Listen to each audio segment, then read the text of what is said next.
aquel tiempo dijo Jesús a sus discípulos una parábola. ¿Acaso puede un ciego guiar a otro ciego? ¿No caerán los dos en el hoyo? No está el discípulo sobre su maestro, si bien cuando termine su aprendizaje será como su maestro. ¿Por qué te fijas en la mota que tiene tu hermano en el ojo y no reparas en la viga que llevas en el tuyo?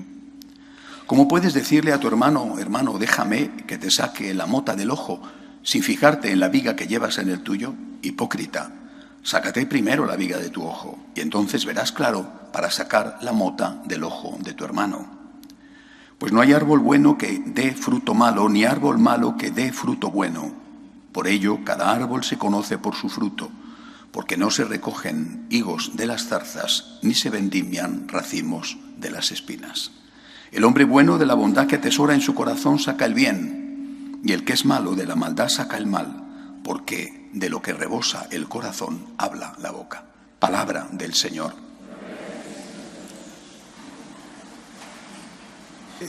Llevamos varios días varios domingos meditando sobre el Evangelio de San Lucas. El hecho de, no queda otro remedio, pero el hecho de ver fragmento a fragmento quizá nos impide ver el conjunto.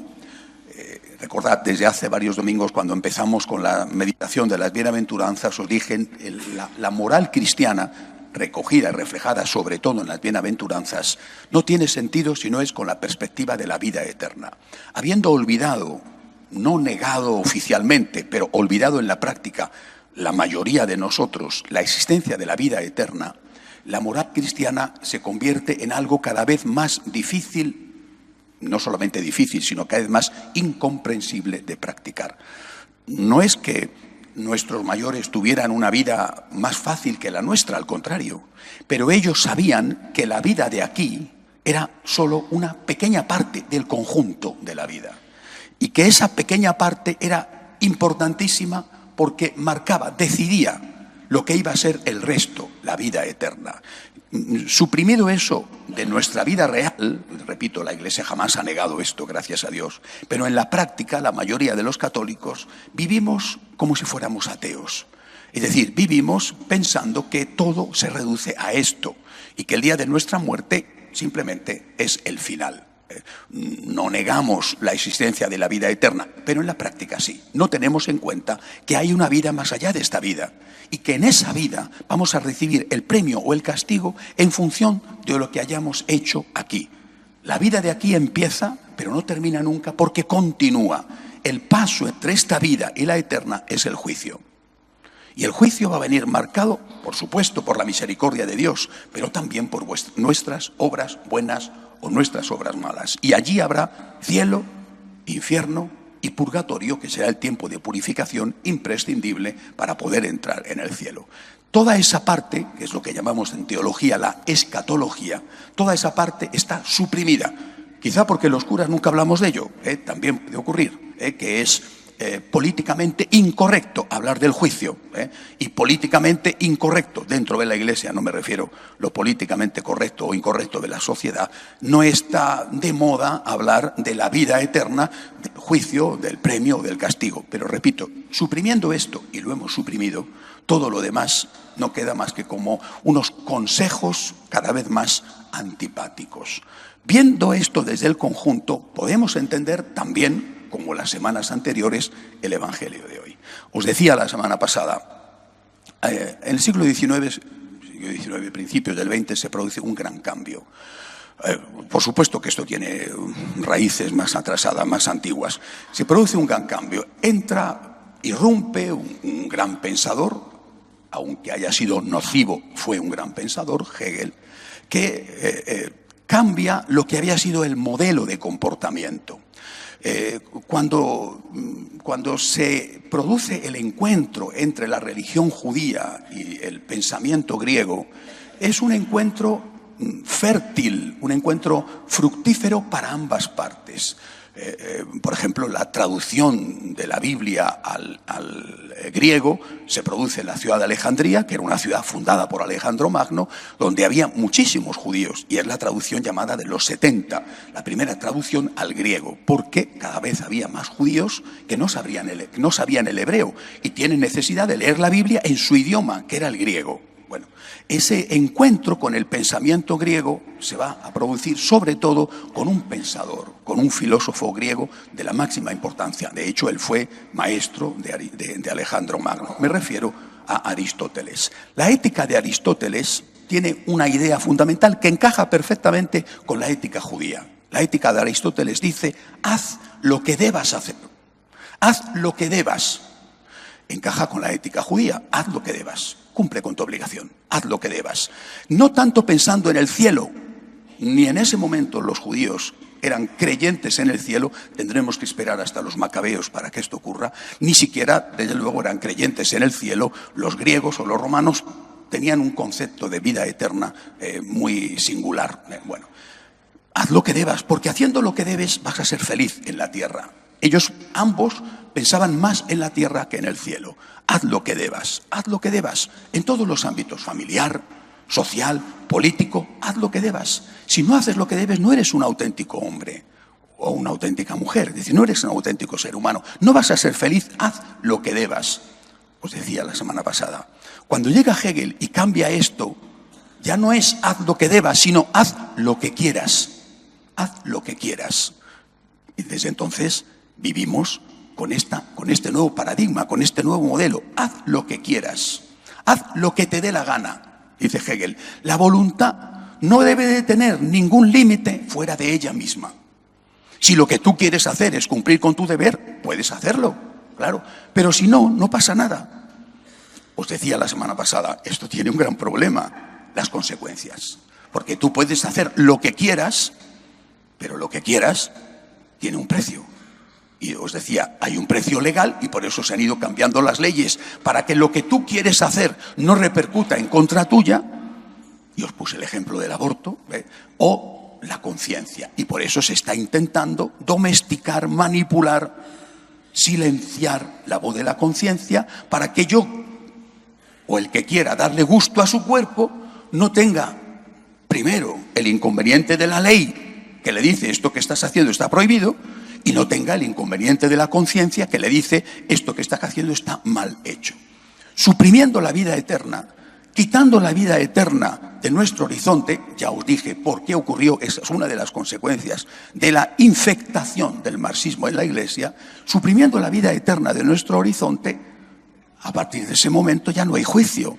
Y si no hay juicio, y si la ley me permite hacer determinadas cosas, cada vez la ley es más permisiva, entonces no tengo conciencia, o mi conciencia está domesticada, no hay sanciones públicas legales, ahora sí puedo hacer lo que yo quiera. Esto se encuentra con otro problema, la realidad. No me refiero a la realidad legal, no me refiero a la realidad ética de tu conciencia, que están ambas domesticadas, me refiero a la pura y dura realidad. Las cosas son como son. Una de las cosas más bellas que nos enseña Santo Tomás de Aquino, que es el que une de una forma definitiva aquella herencia aristotélica con el cristianismo, es que la verdad existe fuera de nosotros. Y dice Santo Tomás, la verdad consiste en adecuar mi pensamiento a la realidad. No adecuar la realidad a mi pensamiento, sino mi pensamiento a la realidad. La realidad existe, está fuera de mí, existe al margen de mí. Yo puedo decir y creer, es de noche. Yo puedo decir y creer, está lloviendo a cántaros. Puedo decirlo y creerlo. Si estuviéramos en una habitación cerrada, insonorizada, podría decir, es de noche y llueve a mares. Ya quisiera yo que lloviera a cántaros con la sequía que estamos padeciendo. Pero es de día, hace un sol espléndido y no cae ni una gota de agua. La verdad es que mi pensamiento se adecue a la realidad, porque eso es bueno para mí. Esta es la base del cristianismo y esta es la base de la ética cristiana. Las cosas existen, es decir, fumar es malo, beber en exceso es malo. No es que yo puedo decir, hago lo que quiero, no está prohibido fumar, cada vez está más prohibido, no está prohibido fumar. Han cambiado la conciencia y me han dicho que fumar es estupendo desde el punto de vista moral, yo puedo fumar. ¿Y tus pulmones? Porque tus pulmones no entienden ni de leyes ni de conciencia.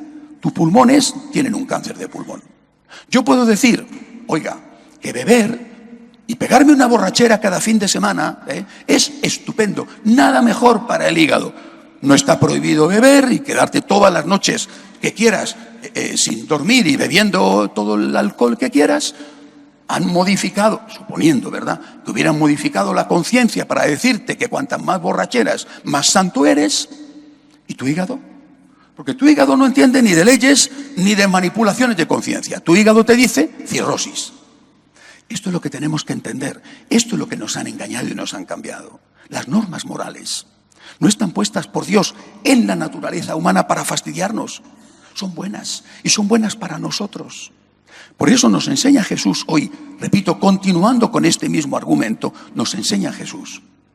Oye, a ti lo que te importa, pensando en el juicio y en la vida eterna, a ti lo que te importa es que tú no tengas pecados. Esto es lo que a ti te importa. No que el otro tenga o no tenga pecados. Deja de fijarte en cómo es el otro y empieza a fijarte más en cómo eres tú. Estás cotilleando, husmeando, criticando si el otro ha hecho, si el otro no ha hecho. ¿Y tú? ¿Y tú? Alberto Moravia dice que es muy curioso que en todo el mundo los votantes de los partidos culpen a sus gobernantes de los errores cometidos y no se culpen a sí mismos por haber votado a esos gobernantes. Pero esto nos pasa con todas las cosas. Es decir, estás continuamente señalando lo mal que va todo y, por supuesto, el mal que hace tu prójimo, tu cónyuge, el carácter que tiene, lo perezoso que es, tus hijos o tus padres o tu jefe o tu empleado o lo que sea. Eso eres un lince, eres un especialista en descubrir motas o a veces vigas. ¿Y tú qué? ¿Y tú qué? Nunca te examinas a ti mismo. Y esto, nos dice Jesús, es lo que te interesa. A ti lo que te interesa es presentarte delante de Dios en el juicio definitivo y final que va a marcar tu vida eterna, que existe, aunque tú no creas que existe o quieras negar que existe, porque no te conviene. O aunque tú te engañes a ti mismo diciéndote que como Dios es bueno, te vas a salvar porque todo el mundo se va a salvar. Eso es mentira. Bueno, pues aunque tú te engañes a ti mismo, a ti lo que te interesa es quitarte la paja o la viga o la mota o el adoquín que tienes en tu ojo. El otro tendrá que hacer su parte. Tú podrás ayudarle. Oye, que a veces la falta del otro repercute en ti y tú eres el perjudicado, efectivamente. Bueno, pues en ese caso tendrás el derecho a defenderte y tendrás que poner un pleito o lo que sea. Pero de verdad, lo que a ti te importa es ser santo tú. Puedes ayudar a tu prójimo, estupendo, que tienes que corregirle, tienes que orientarle por el bien de él. Porque vuelvo a repetir, es terrible que vivamos con aquello que enseñó Hegel, haciendo lo que queramos. Porque hacer lo que queremos, suponiendo que lo que queramos a veces sea malo, hacer el mal que queremos hacer nos perjudica a nosotros mismos. Fumar te hace daño, al margen de lo que diga la ley y al margen de lo que dijera tu conciencia. Tu pulmón no te pasa eso.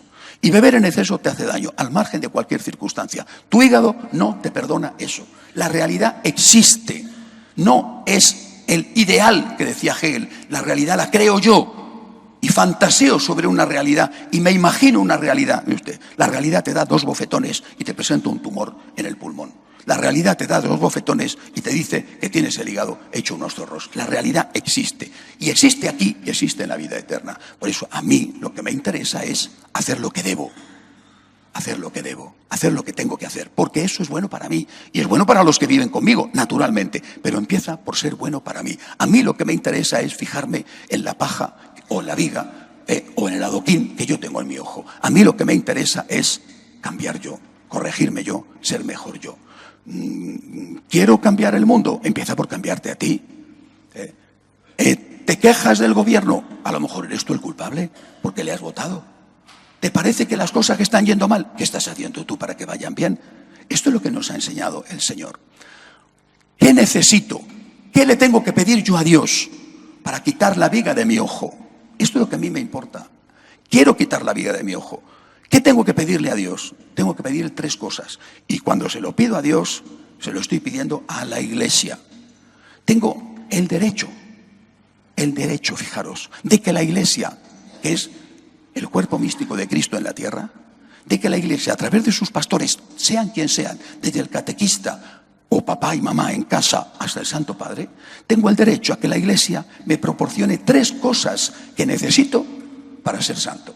Es decir, para quitarme la viga del ojo, es decir, para hacer lo que debo hacer, es decir, para ser feliz en la tierra y acceder al cielo. ¿Qué 3 cosas necesito? 3. Primera, luz. Luz.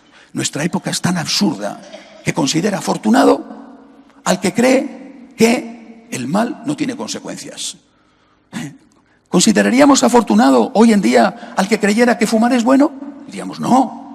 ¿Consideraríamos afortunado hoy en día al que creyera que defraudar a Hacienda es una cosa maravillosa y que no le van a pillar nunca? Pero Dios, ¿qué me estás diciendo? El mal tiene consecuencias, siempre, para ti y para los tuyos, aquí y en la vida eterna. Por tanto, yo necesito saber qué es el bien y qué es el mal. Necesito luz, es lo primero que pido. Señor, dame luz. Dame la luz de tu fe, de tu conciencia, para que yo la tenga en mi conciencia. Dame luz. Necesito tu enseñanza. Cuando una persona me dice, esto es bueno y esto es malo, me está ayudando, no me está perjudicando. Si una persona te dice, fumar es malo, te está haciendo un bien. Si una persona te dice, si no prestas atención a tus hijos, vas a tener muchas lágrimas y mucho sufrimiento en el futuro porque no les has educado como debías, te está ayudando. Es decir, cuando te están indicando y te están enseñando a distinguir el bien del mal, te están haciendo un bien. Yo necesito, quiero, exijo que la Iglesia me enseñe bien, primero. ¿Qué necesito además? Pues hombre, la luz no es suficiente. La luz puede ser cegadora, la luz puede ser dañina. No te pongas a mirar en pleno mes de agosto en la canícula al sol, te quedas ciego. ¿Qué necesito? Además de la luz que me dice lo que debo de hacer, necesito ayuda para hacerlo. Necesito la gracia de Dios, la gracia. ¿Cómo accedo a la gracia? La gracia me viene dada. Pero ¿cómo accedo a la gracia? A través de los sacramentos. Necesito la gracia. Por ejemplo, la gracia que me viene a través de la Eucaristía. Necesito comulgar. La gracia que me viene a través de la oración. Necesito la gracia de Dios. El católico no se siente Superman. No es Superman porque nadie lo es. Superman no existe. No es Superman y no se siente Superman. El católico siempre tiembla las rodillas. Siempre. A nosotros siempre nos tiemblan las rodillas. A nosotros siempre nos da miedo. Porque sabemos lo que somos. Y sabemos que no caer en la tentación es muy difícil. Y por eso los católicos lo que hacemos es pedir ayuda. Perdóname, Señor, soy un pecador, no soy digno de que entres en mi casa, yo confieso que he pecado, ayúdame, Señor. Pido la gracia y le pido a la Iglesia que me dé la gracia y que me la dé a través de los sacramentos. Por ejemplo, que los sacerdotes estén accesibles para confesar, que los sacerdotes celebren la Santa Misa. Necesito los sacramentos, necesito la gracia. ¿Qué tercera cosa necesito? Vale, ya sé el camino, la luz. Tengo la gracia de Dios, la fuerza de Dios, la ayuda de Dios para recorrer el camino. Pero a veces no lo hago. San Pablo es el primero que lo dice. El bien que quiero hacer, dice San Pablo, hay veces en que no lo hago y hago el mal que no quiero hacer. Nuestra experiencia normal. Quiero hacer el bien y a veces hago el mal. Cometo pecados. Serán pecaditos, pecados leves, serán pecados graves, cometo pecados. ¿Qué es la tercera cosa que necesito y que le pido a la Iglesia? Necesito la misericordia de Dios, es decir, la confesión. Hay vida eterna, no lo olvidéis nunca, hay vida eterna. La hay. Y vivamos con esta certeza, que no solamente es un consuelo para cuando llega la muerte nuestra o de los nuestros, es que es una luz para el camino. Hay vida eterna, hay juicio, me van a juzgar en función de mis obras. A mí lo que me interesa es quitar la viga de mi ojo y no andar fisgoneando en la paja o viga o lo que sea que tiene mi vecino, porque yo lo que quiero es vivir con Dios eternamente. Por lo tanto, yo necesito, y lo necesito de verdad, necesito luz, necesito que el Señor me ayude para hacer el bien y evitar el mal, y necesito siempre de su divina misericordia. Y así sea.